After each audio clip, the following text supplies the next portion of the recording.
And we come here this morning with joy, as this is the most important holiday in the Christian calendar, is today. Christ rising from the dead. And there's a newness of life that he brings to us with this great resurrection.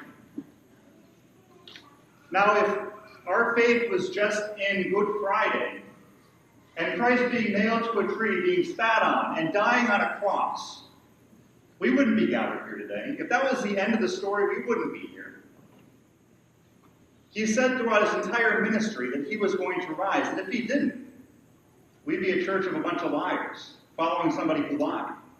But we're here because he indeed rose from the dead. His apostles went to the ends of the earth, and 2017 years later, we're still here, basking in the glory of the resurrection and the newness of life that he gives us through the church, through the Eucharist, through the forgiveness of sins and the great sacrament of reconciliation. A newness, a new beginning. I was reading an article last week, and it said that the biggest growing and fastest growing denomination within the United States is the nuns.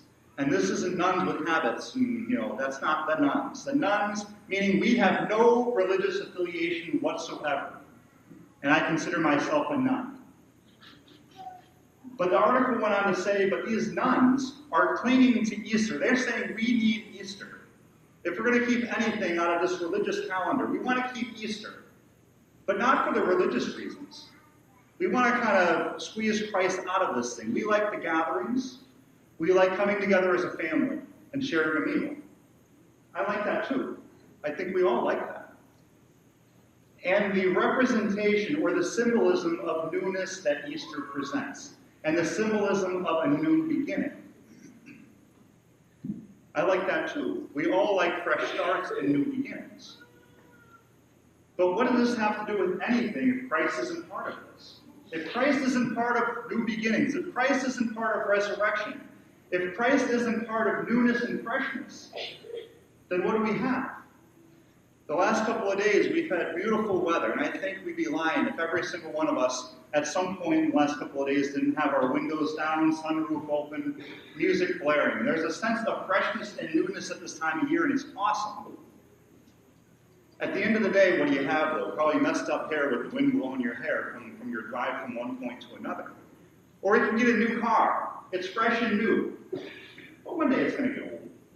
One day we're just going to get a new one. And we can say, I want a new beginning.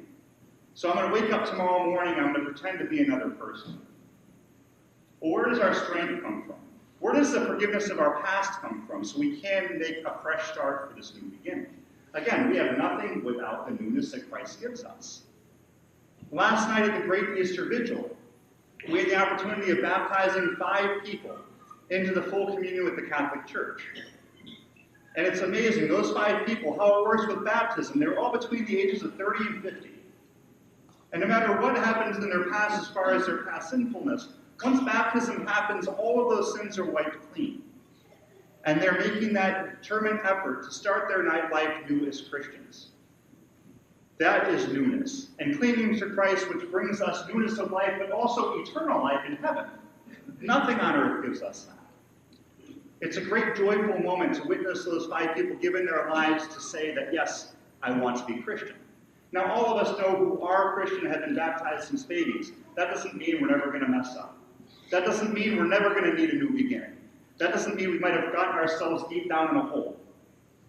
But that's why Christ gave us the church and each other, for building each other up, compassion, forgiveness through the Eucharist, forgiveness through the sacrament of reconciliation, and the newness of life that we experience in church and in our families. It's all clinging to the resurrection.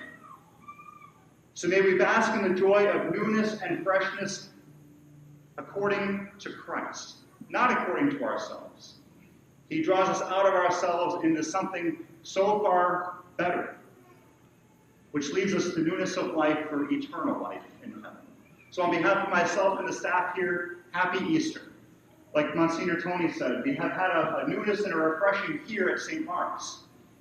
It's a newness of life, but it's not based on us, it's based on the resurrection of Christ. It's such a happy moment when we know that when the parking lot is so full, we have to add a fourth Mass. It's a wonderful problem to have. So I am excited to be your pastor and be on this journey together, trusting full-heartedly in the Lord's promise of eternal life and newness of life. May we cling to him. Happy Easter.